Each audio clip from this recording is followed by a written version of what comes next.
कि कावेरी जी अपनी तीनों बेटियों ईशा, मोहिनी और सुहाना की शादी 3 घर जमाई लड़कों के साथ करवा देती है।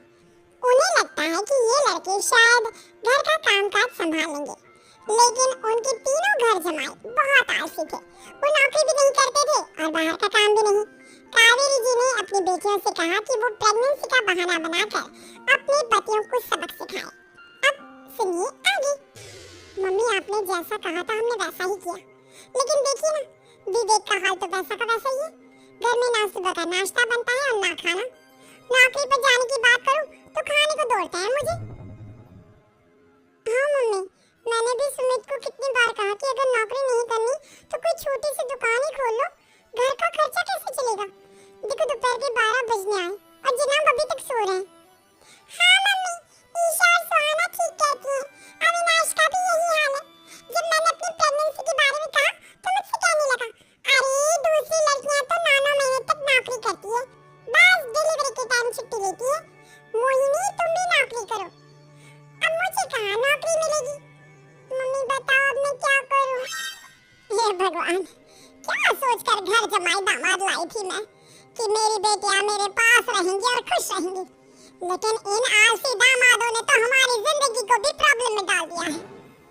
मैं तो कहती हूँ मम्मी, हम लोग वापस अपनी जॉब पर जाना शुरू कर देते हैं। बता देते हैं इन लोगों को कि हमने प्रेगनेंसी का बहाना किया है। नहीं नहीं बेटा, ऐसी गलती भी मत करना। अगर तुमने ऐसा किया तो इन तीनों की आदत और खराब हो जाएगी।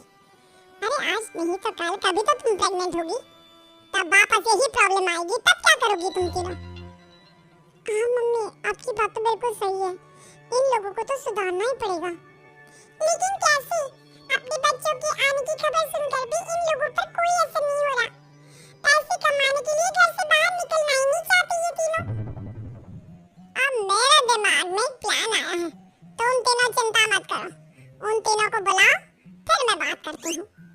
थोड़ी देर बाद कावेरी जी अपने तीनों दामादों को सामने बुलाकर अपनी बात कहना शुरू करती हैं।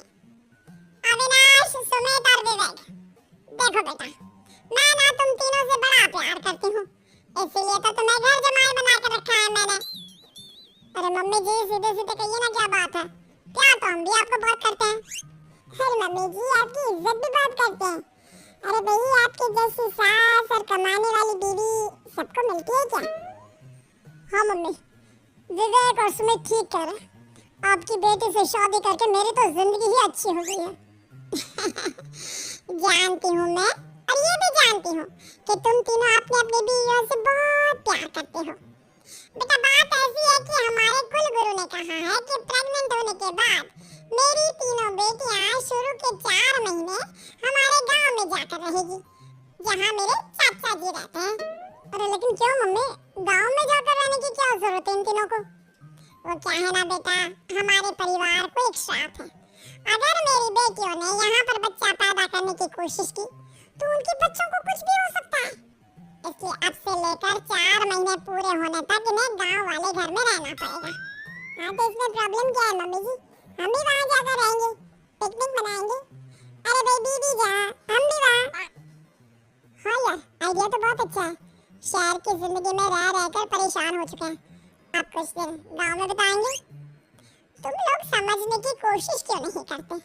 तुम में से कोई भी वहाँ नहीं जा सकता, और मैं यहाँ रहूंगी ना तुम तीनों के साथ। 4 महीने की तो बात है, उसके बाद ये तीनों ही लौट कर आ जाएंगी।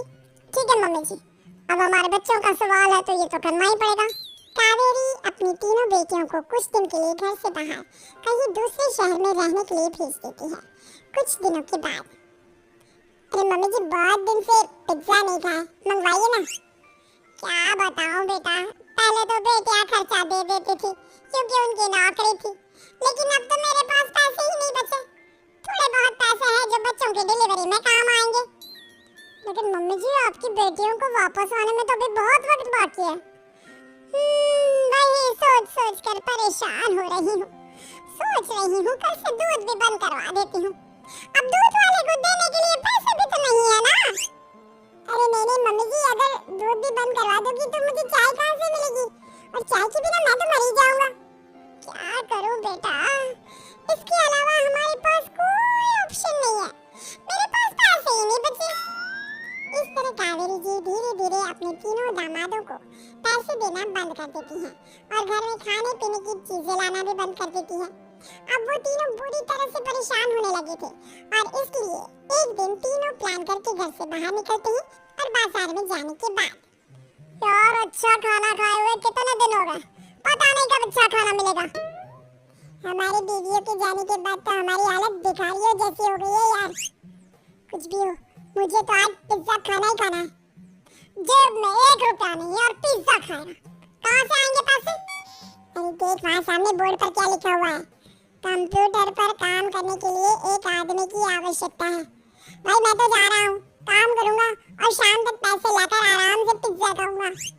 जा जा, तुझे कोई काम नहीं देने वाला, हम तो घर जा रहे हैं। चल भाई सुमित। सुमित और अविनाश वहाँ से चले जाते हैं और विवेक उस कंप्यूटर शॉप पर सारा दिन काम करके 5000 रुपए कमाकर घर लौट कर आता है और अपने खाने के लिए अच्छी अच्छी चीजें भी लेकर आता है। ये देखकर विवेक और सुमित के दिल में भी कुछ पैसे कमाने की इच्छा जागती है। अरे सुबह सुबह कहाँ चल दिया तुम? मम्मी जी एक बहुत अच्छी जगह मिली है, कंप्यूटर पर काम करने के 5000 मिले थे कल मुझे।